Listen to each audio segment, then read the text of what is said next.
बिस्मिल्लाहिर्रहमानिर्रहीम। 0/0 Imran series. मुसन्निफ़ Mazhar Kaleem M.A। Faisal जान और नौटरान X2 की आवाज़ सुनते ही बुरी तरह चौंक पड़े। वो रोक लो का मतलब अच्छी तरह समझ गए थे, इसलिए उन्होंने फौरन ही सांस रोक लिए। दूसरे लम्हे कमरे में मौजूद बाकी मुसल्लह अफराद कटे हुए शतीरों की तरह लहराते हुए फर्श पर गिर गए। अब यहाँ से फौरन निकलने की करो, गैस का असर 8-10 मिनट तक रहेगा। एक बार फिर X2 की आवाज़ सुनाई दी और इसके बाद आवाज़ आनी बंद हो गई। नौटरान ने अकलख्त दोनों टांगे पीछे सतून की तरफ सतून से मोड़कर घुमाई और पूरी कुव्वत से अपने ऊपर वाले धड़ को आगे की तरफ झटका दिया। वो मुसलसल झटके देता चला गया। इसका चेहरा बुरी तरह सुर्ख हो रहा था, क्योंकि इसने सांस भी रोका हुआ था और पूरा जोर भी साथ ही लगा रहा था। 3-4 मुसलसल और जोरदार झटकों के बाद जब इसने पुश्त सतून के साथ लगाई तो रस्सियां तवक्का के मुताबिक खासी ढीली पड़ चुकी थीं। इधर फैसल जान भी नौटरान की नकल में मसरूफ था और फिर चंद ही लम्हों बाद वो दोनों ही इस तरह ढीली रस्सियों से फिसलकर नीचे बैठ गए। रस्सियां ऊपर रह गई थीं। अब सिर्फ इनकी दोनों की कलाइयां सतून की पिछली तरफ रस्सियों से बंधी रह गई थीं। नौटरान ने अकलख्त कदमों को जरा सा आगे करके बाजीगरों की तरह कलाबाजी खाई और इसकी टांगें इसके फैले हुए बाजुओं के अंदर से घूमकर नीचे फर्श पर जा लगी। इस तरह जोरदार झटके के साथ इसके बाजू तो बुरी तरह जरूर मुड़ गए थे, लेकिन अब सतून की तरफ इसकी पुष्ट होने की बजाय चेहरा हो गया था और फिर इसने पूरी कुव्वत से दोनों मुड़े हुए बाजुओं को मुखालिफ सिमतों में झटके देना शुरू कर दिए और फिर एक जोरदार झटके के बाद एक हल्का सा कड़ाका हुआ और इसकी कलाइयां रस्सियों की गिरफ्त से आज़ाद हो गईं। फैसल जान अभी तक जोर आजमाई में मसरूफ था। नौटरान भागकर इसके सतून की पुष्ट पर आया और इसने एक रस्सी का सिरा पकड़कर जोर से झटका दिया तो फैसल जान की कलाइयां भी रस्सियों से आज़ाद हो गईं। उसी लम्हे इन्हें बाहर राहदारी में तेज कदमों की आवाज़ सुनाई दी तो नौटरान ने फैसल जान को इशारा किया और वो दोनों बिजली की सी तेज़ी से उछलकर बैरूनी दरवाजे की साइडों में दीवारों के साथ किसी चिपकली की तरह चिमटकर खड़े हो गए। आने वाले एक लम्हे के लिए बंद दरवाजे के सामने रुके और फिर एक जोरदार धमाके के साथ ही दरवाज़ा एक धड़ से खुला और कमरे के अंदर मशीन गन की रिट्रीट की गूंज उठी। गोलियां पूरे हॉल में बारिश की तरह पड़ रही थीं। गोलियां चलाने वाले शायद साइडों में रुककर अंदर दोनों अतराफ में गोलियां चला रहे थे। नौटरान और फैसल जान अलबत्ता महफूज थे, लेकिन वो होंठ भींचे खड़े थे, क्योंकि इनके अपने साथी जो अभी तक सतूनों से बेहोशी के आलम में बंधे हुए थे, इन गोलियों से इनकी आंखों के सामने छलनी हो रहे थे। अलबत्ता चूंकि शागिल के साथी बेहोश होकर फर्श पर गिरे हुए थे, इसलिए वो इन गोलियों से महफूज थे। चंद लम्हों बाद फायरिंग रुकी और फिर दो आदमी उछलकर अंदर दाखिल हुए। उसी लम्हे नौटरान और फैसल जान भी बैक वक्त भूखे उकाबों की तरह उन पर झपट पड़े और वो दोनों बुरी तरह चीखते हुए कलाबाजी खाकर सामने फर्श से जा टकराए। दोनों की मशीन गन अब फैसल जान और नौटरान के हाथों में थी और इसके साथ ही जैसे कमरा एक बार फिर गोलियों के तूफान की जद में आ गया। फैसल जान और नौटरान दोनों की मशीन गनें बैक वक्त चल रही थी और फिर आने वाले दोनों अफरादों के साथ साथ वहाँ बेहोश पड़े हुए शागिल के साथी भी इन गोलियों की जद में आकर छलनी हो गई। उसी लम्हे दूर से भारी और बेशुमार दौड़ते हुए कदमों की आवाज़ें सुनाई दी। भागो फैसल जान, सुरंग नंबर 2 की तरफ, मैं आ रहा हूँ, नौटरान ने चीखकर दरवाजे के साथ लगे हुए स्विच बोर्ड का एक बटन दबाते हुए कहा और इस बटन के दबते ही सामने वाली दीवार फट गई और इसमें दरवाज़ा नमूदार हो गया। फैसल जान और नौटरान दोनों बिजली की सी तेज़ी से दौड़ते हुए इस दरवाजे को पार कर गए। आगे एक तवील राहदारी थी जिसके इख्तिताम पर दाएं बाएं 2 रास्ते जा रहे थे। फैसल जान तो दाएं तरफ मुड़ गया, जबकि इसके पीछे भागता हुआ नौटरान बाएं तरफ मुड़ गया। फैसल जान एक छोटे से कमरे में पहुंचा और इसे वहां पहुंचते ही फर्श के एक कोने में जोर से पैर मारा तो फर्श का हुक एक तरफ को हट गया। अब वहां नीचे जाती हुई सीढ़ियां साफ दिखाई देने लगी। फैसल जान इस तरह सीढ़ियां उतरा जैसे वो उतरने की बजाय उड़ता हुआ नीचे जा रहा हो। सीढ़ियों के इख्तिताम पर एक तवील सुरंग थी। फैसल जान मुसलसल दौड़ने की वजह से अब हाँफने लग गया था, लेकिन इसकी रफ्तार कम ना हुई थी। थोड़ी ही देर में सुरंग का इख्तिताम एक बंद दीवार पर हुआ। फैसल जान ने साइड पर पैर मारा तो दीवार दरमियान से फटी और फैसल जान छलांग लगाकर दूसरी तरफ जा पड़ा। इसके दूसरी तरफ जाते ही दीवार बराबर हो गई। वो इस वक्त एक बड़े से कमरे में था। सर, बाहर सारी फौज मौजूद है। वो एक एक कोठे की तलाशी ले रहे हैं। उसी लम्हे एक नौजवान ने कमरे में दाखिल होते हुए इंतहाई परेशान से लहजे में कहा। कितनी दूर है यहाँ से? फैसल जान ने बुरी तरह चौंक कर पूछा। 12-13 कोठियाँ दूर हैं, लेकिन उन्होंने सारे रास्ते ब्लॉक करके रखे हैं। नौजवान ने इंतहाई परेशान से लहजे में जवाब दिया। ओह, बॉस अभी तक सेंटर में है, तुम यहाँ ठहरो, मैं गैराज में जा रहा हूँ, जैसे ही बॉस आई ने वहीं पे भिजवा देना, फैसल जान ने कहा और फिर उसी तरह मशीन गन उठाए दौड़ता हुआ कोठी के गैराज की तरफ बढ़ गया। गैराज में एक स्याह रंग की बड़ी सी कार मौजूद थी। फैसल जान ने चाबियां निकाली और फिर मुड़कर डिग्गी की तरफ आया और इसने चाबी लगाकर डिग्गी खोली। डिग्गी के अंदर एक छोटी सी मशीन थी। इसने मशीन को उठाया और डिग्गी बंद करके चाबी निकाली और मशीन समेत वो कार के नीचे घुस गया। और कार के नीचे डिफरेंशियल के करीब एक छोटा चौखट्टा सा बना हुआ था। फैसल जान ने मशीन इस चौखट्टे के अंदर रखकर इसके साइड होल्डर्स में बने हुए क्लिप लगाने शुरू कर दिए। चंद लम्हों में ही मशीन इस खाली चौखट्टे में पूरी तरह फिट हो गई। इसके बाद इसकी दोनों साइडों पर लटकी हुई तारों की नौबें इसे मखसूस प्लगों में फिट कर दी और फिर अच्छी तरह इन्हें हिला जुलाकर देखकर तसल्ली करके वो खिसकता हुआ बाहर आ गया। इसके बाद वो ड्राइविंग सीट पर बैठा और चाबी इग्निशन में लगाकर इसने इंजन स्टार्ट किया और कार को गैराज से बाहर निकालकर पोर्च में इस तरह खड़ा कर दिया कि इसका रुख फाटक की तरफ था। उसी लम्हे उसे बरामदे में से नौटरान भागकर आता हुआ दिखाई दिया। इधर आ जाइए, बाहर पूरी फौज मौजूद है, मैंने एक्टिव फोन मशीन लगा दी है। नौटरान को देखते ही फैसल जान ने चीख कर कहा और नौटरान दौड़ता हुआ कार की तरफ बढ़ाया। तुम भी आ जाओ टेडी, वरना फौज तुम्हें कुचल डालेगी, नौटरान ने कार के करीब पहुंचते ही पीछे आने वाली नौजवान से कहा। और नौजवान भी तेजी से कार की तरफ दौड़ पड़ा और इस कोठी की हिफाजत पर मामूर था। नौटरान तो फैसल जान के साथ वाली सीट पर बैठ गया जबकि टेडी पिछली सीट पर बैठ गया। फैसल जान ने हाथ बढ़ाकर डैशबोर्ड पर लगे हुए मुख्तलिफ बटन दबाना शुरू कर दिए।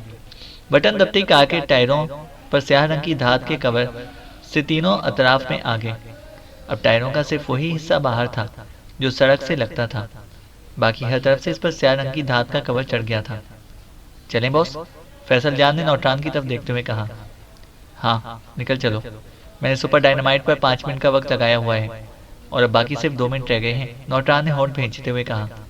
ओह, तो हेडक्वार्टर खत्म, फैसल जान ने गियर बदलते हुए कहा।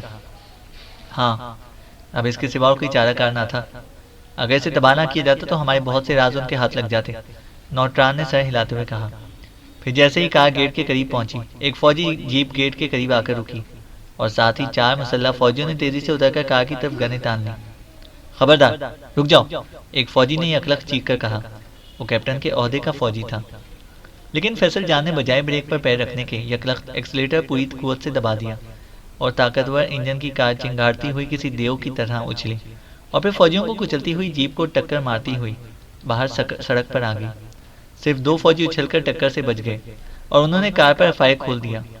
मशीन गन की गोलियां कार की बॉडी और पिछली स्क्रीन से टकराईं, लेकिन फैसल जान चूंकि उसे मशीन की वजह से बुलेट प्रूफ कर चुका था, इसलिए गोलियां सिवाय टकराकर नीचे गिरने के और कार का कुछ भी ना बिगाड़ सकी और कार बिजली की सी तेजी से दौड़ती हुई आगे बढ़ गई। फिर तो हर तरफ सीटियों की आवाजें गूंजने लगी।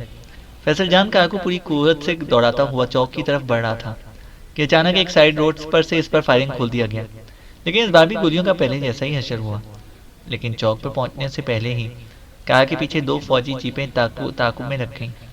इस पर मौजूद सिपाही मुसलसल कार पर फायरिंग कर रहे थे। कार इंतहाई तेज रफ्तारी से दौड़ती हुई जैसे ही चौक के करीब पहुंची, सामने 4 बड़ी गाड़ियां खड़ी थीं, जिन्होंने रास्ता पूरी तरह ब्लॉक किया हुआ था। ये गाड़ियां चूंकि काफी बड़ी थीं, इसलिए कार का इनसे टकराकर निकल जाने का कोई स्कोप ना था, बल्कि इन गाड़ियों के घूमने की बजाय उल्टा इनकी कार ही घूम जाती और वो बुरी तरह फंस जाते। लेकिन फैसल जान और नौटरान के चेहरों पर इत्मीनान था। जैसे ही कार इन गाड़ियों के करीब पहुंची, फैसल जान ने क्लच के साथ लगे हुए एक स्विच पर पैर रखकर उसे दोबारा दबा दिया। कार के बम्पर में से एक के बाद दीगरे 2 कैप्सूल नुमा बम निकलकर सामने मौजूद 2 गाड़ियों से टकराए और खौफनाक धमाकों के साथ ही दोनों गाड़ियों के परखच्चे उड़ गए। उसी समय फैसल जान की कार इनके तबाह हो जाने से पैदा होने वाले रास्ते से निकलती चली गई। पीछे आने वाली जीपें इन्हें क्रॉस करके आगे बढ़ाई थी। वो मुसलसल ताकुब में थी। उसी समय एक सुर्ख रंग की कार भी साइड से निकलकर इनके आगे आगे दौड़ने लगी। ये खुली छत की कार थी और इसके दरमियान एक स्टैंड पर हल्की सी तोप नस्ब थी। ओह, ये तो तोप खाना भी लेकर आए हैं, फैसल जान ने बैक मिरर में देखते हुए कहा और डैशबोर्ड पर एक स्विच दबाकर इसने क्लच के साथ लगे हुए स्विच को दोबारा फिर प्रेस कर दिया। दूसरे लम्हे पिछले बम्पर से 2 कैप्सूल नुमा मिसाइल निकलकर करीब आ जाने वाली कार से टकराए और फिर इस कदर जोर खौफनाक धमाका हुआ कि फैसल जान की दौड़ती कार भी अकलख कलाबाजियां खाती हुई दूर जा गिरी। फैसल जान, नौटरान और पीछे बैठा हुआ टेडी तीनों आपस में इस तरह गलत मलत हो गए कि जब कार रुकी तो वो तीनों पीछे सीटों के दरमियान एक दूसरे के ऊपर धुंसे हुए पड़े थे। फैसल जान सबसे ऊपर था। जैसे ही कार की हरकत रुकी, वो यकरख्त उछला और ड्राइविंग सीट पर धड़ाम से आ गिरा। कार सीधी खड़ी थी, लेकिन वो बिल्कुल साकित थी। इसका इंजन बंद हो चुका था और इमरजेंसी ब्रेक लगी हुई थी। फैसल जान ने कंप्यूटर के से अंदाज में इमरजेंसी ब्रेक रिलीज की तो कार का इंजन यकलख्त खुद ब खुद जाग पड़ा और इसके साथ ही कार एक झटके से आगे बढ़ने लगी। फैसल जान बड़ी मुश्किल से कार को कंट्रोल करके दरख्तों के दरमियान से गुजार कर दोबारा सड़क पर लेकर आया।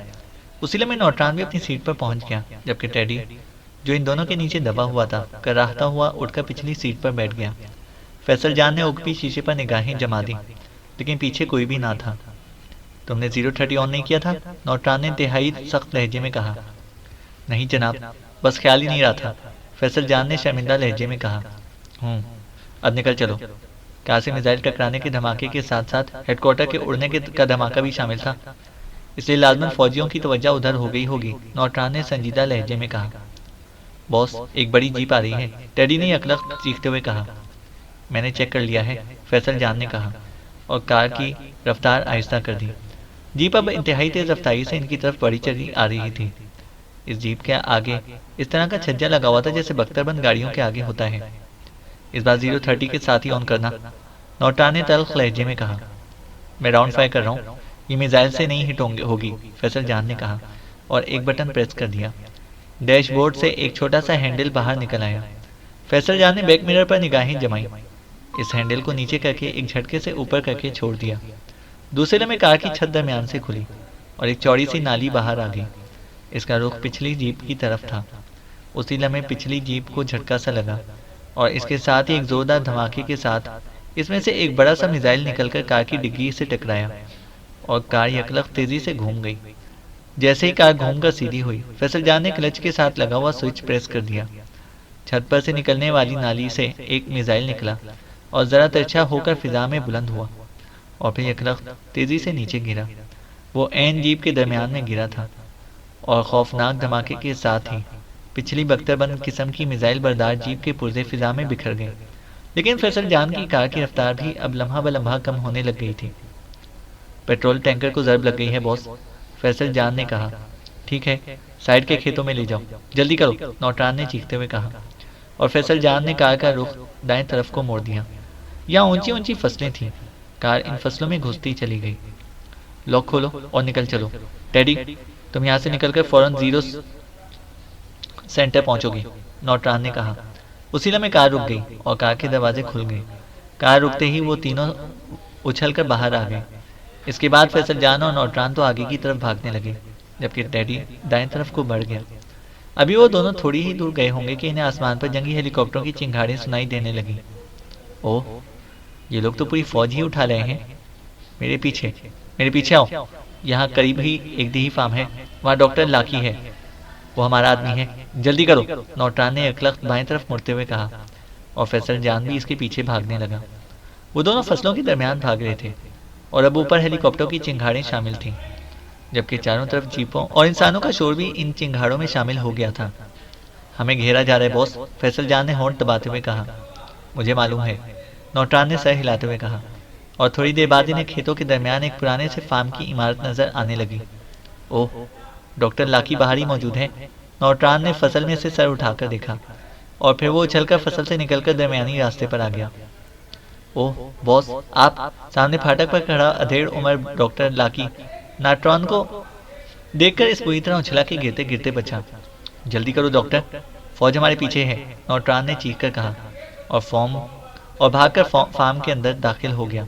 ओह, इधर आइए, इधर, अधेड़ उम्र डॉक्टर लाकी ने साथ साथ दौड़ते हुए फार्म की इमारत के दाएं तरफ इशारा करते हुए कहा और खुद भी उधर को दौड़ने लगा। इस तरफ एक नीम पुख्ता सा बरामदा था। जैसे ही वो बरामदे में पहुंचे, डॉक्टर लाकी ने आगे बढ़कर जल्दी से इसके दरवाजे को खोला और अंदर दाखिल हो गया। ये स्टोर नुमा कमरा था जिसमें अनाज के ढेर लगे हुए थे। फैसल जान और नौटरान ये समझे कि वो इन्हें यहाँ इसलिए ले आया है ताकि वो अनाज के ढेर में छुप सकें, लेकिन डॉक्टर लाकी ने जल्दी से सामने वाली दीवार की जड़ में पैर मारा तो इस तरफ का फर्श हट गया और नीचे सीढ़ियां जाती हुई नजर आने लगी। बॉस, ये सीढ़ियाँ एक सुरंग पर जाकर ख़त्म होंगी। सुरंग बंद रही है, इसलिए इसमें हब ज़रूर होगा, लेकिन ये सुरंग काफ़ी दूर जाकर निकलती है। डॉक्टर लाकी ने एक तरफ हटते हुए कहा, तुम भी साथ आओ, वरना फौज तुम्हें पकड़ लेगी। नौटरान ने तेज़ लहजे में कहा, नहीं बॉस, उन्होंने आपको ज़रूर देख लिया होगा, लेकिन मैं इन्हें यहीं बरामदे के बाहर ही बेहोश पड़ा मिलूंगा, और मैं यही कहूँगा कि वो मुझ पर जब लगाकर आगे निकल गए हैं। आप जाएं, डॉक्टर लाकी ने कहा, और नौटरान और फैसल जान ने सर हिलाते हुए तेज़ी से सीढ़ियाँ फैलाते चले गए। फिर जैसे ही वो आखिरी सीढ़ी पर पहुंचे, इनके ओकों में रास्ता खुद ब खुद बंद हो गया। अब आगे एक पतली लेकिन गंदी सी सुरंग थी, जिसमें हवा की कसाफत बेहद ज़्यादा थी। मुसलसल दौड़ने की वजह से वो हाँप रहे थे, लेकिन इस सुरंग में पहुंचते ही नहीं यूँ महसूस हुआ जैसे इनका गला अचानक दबाया जाने लगा हो। यहाँ ऑक्सीजन कम है, इसलिए कम से कम सांस लो और आगे बढ़ते रहो, नौटरान ने कहा, और फैसल जान ने सर हिला दिया। वो दोनों मुंह भेंचे दरमियानी रफ्तार से दौड़ने लगे, लेकिन सुरंग शैतान की आंत की तरह बढ़ती जा रही थी। फिर इनके जहन चकराने लगे, दिमाग को बार बार झटके से लगने लगे। हर तरफ झटके के साथ साथ इनके जिस्म लहरा जाते। अब इनकी रफ्तार कम हो गई। हिम्मत करो, वरना यहीं मर जाएंगे, नौटरान ने कहा, और फिर इसने यकलख्त फैसल मुड़कर फैसल जान का हाथ पकड़ लिया। एक बार सांस रोक लो और फिर पूरी कुव्वत से दौड़ पड़ो, नौटरान ने कहा, लेकिन इसका अपना लहजा ऐसा था जैसे इसका सांस डूबता चला जा रहा हो। और इसके साथ ही वो दोनों यकलख्त बिजली की रफ्तार से दौड़ पड़े, लेकिन फिर अचानक जैसे फ्यूज उड़ जाता है, इस तरह इनके जहन यकलख्त तारीक पड़ गए, और वो दोनों ही मुंह के बल सुरंग के कच्चे फर्श पर गिरकर बेहसो हरकत हो गए। शायद कुदरत ने इस सुरंग को ही इनकी कब्र के तौर पर मुंतखब कर लिया था, क्योंकि अभी सुरंग आगे काफ़ी दूर तक जा रही थी, लेकिन इनकी ज़िंदगी इतनी दूर ना जा सकती थी। चैनल को सब्सक्राइब करें और बेल आइकन को प्रेस करें ताकि हमारी हर अपडेट आपको बर वक्त मिल सके।